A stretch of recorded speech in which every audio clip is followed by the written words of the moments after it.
All right, we are 3 games into this 72-game season, and the Celtics are 1-2, under 500. Short sample size, but you never want to be below that 500 mark, and that's where the Celtics find themselves right now. They've had 3 tough opponents. I mean, the 3 playoff teams, the Nets and the Bucks, are obviously favorites to go to the Eastern Conference Finals. The Pacers are a good team. They've made the playoffs several years in a row. You saw why tonight. They got a bunch of good players, even though they were out arguably their best player in Victor Oladipo when he's fully healthy. But you see Sabonis, Myles Turner, even McDermott contributed. Malcolm Brogdon have a big game and is a really good player.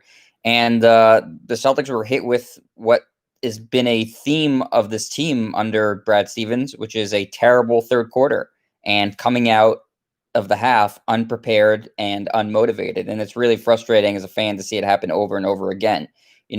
Once it's frustrating, twice maybe that's a coincidence, 3 times you can shake off. But when it happens dozens and dozens of times, it's a trend, and it's something that is fundamentally wrong with their approach at halftime. And so the Celtics keep having these shitty third quarters, and it keeps costing them games. Now, the C's were able to play a little bit better at the end of the third quarter and get back in this game to the point where they could have won on the last second shot, which, by the way, was a terrible decision by Jason Tatum to just dribble out the last 9 seconds of the clock and then heave a tough, long three, as opposed to what I wanted him to do, which was just drive hard to the basket, get fouled. He just talked about this at the end of the last game too. He doesn't go to the basket nearly enough and doesn't draw contact nearly enough for a guy who really should be an elite scorer. His jump shot is fantastic.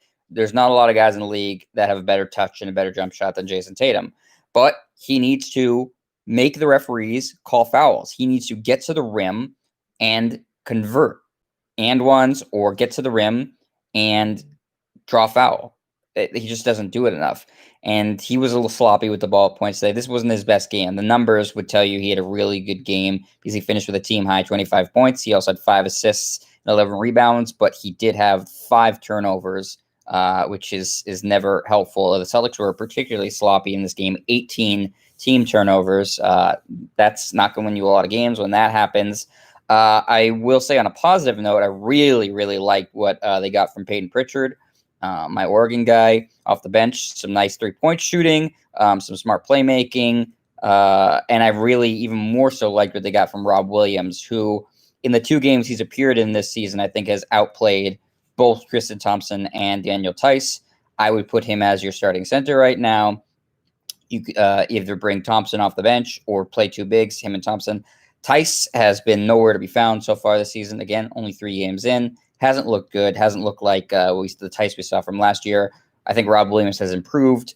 His court awareness is much better. He's making smart plays. He brings a lot of energy. He brings a totally unique skill set to the team. I'd like to see a lot more Rob Williams, and I think that he's a big reason why the Celtics were able to claw back into this game and almost win it. So credit to Rob Williams, who I thought was one of the better Celtics tonight. I know 12 points doesn't really, and 4 steals. 4 steals is good. 2 blocks, 4 rebounds. None of those numbers, other than the 4 steals, really jumps out at you. But he made a lot of contributions. He does make a lot of smart plays out there. I think that he's your best option going forward.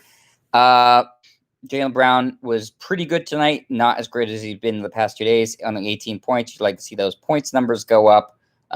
Tristan Thompson, I thought, was okay. Obviously, the matchup everybody was looking at tonight was how well Myles Turner played, and to a lesser extent, Doug McDermott, because he was also included in those trade talks with the Celtics in the Gordon Hayward swap.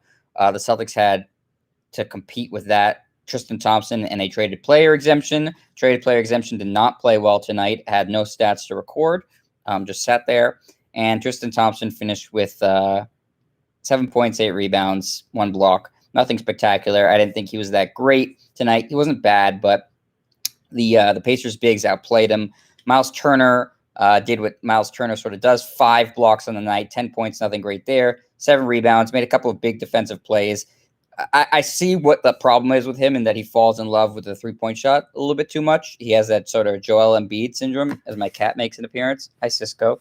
And he really should be at the rim more with his athleticism and his strength, getting more dunks, putbacks. I would like him to step off the 3-point line a little bit more if I was the Pacers, but he was effective on defense, and I think he outplayed Thompson and obviously the traded player exemption. And Doug McDermott did what I was hoping Doug McDermott would do if you were on the Celtics, which is come off the bench and can 3-pointers, which he did. He had 3 of them, 16 points off the bench. Can't play any defense to save his life, but he can shoot threes, and the Celtics need scoring off the bench. So round 1 of that argument goes to the Pacers, I would say. And right now you're staring at the team across from you that you're playing again on Tuesday. So hopefully the Celtics can adjust a little bit because they really need to win. You don't want to go on suddenly a 3-game losing streak and have the only win of your season be on a last-second Jason Tatum bank shot and Giannis missed free throws. So Celtics have a lot of work to do. They do. I know we're still missing Kemba, and that's obviously a huge piece, but this doesn't look like a team that's ready to make a serious push in the East right now. They have a lot of flaws, and chief among them is coming out and adjusting at halftime and not playing like garbage. So we'll see if they're able to do that.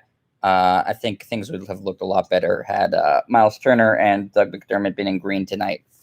But that's just one man's opinion, one very smart, handsome man's opinion. Thank you to everybody watching tonight, all 650 billion of you.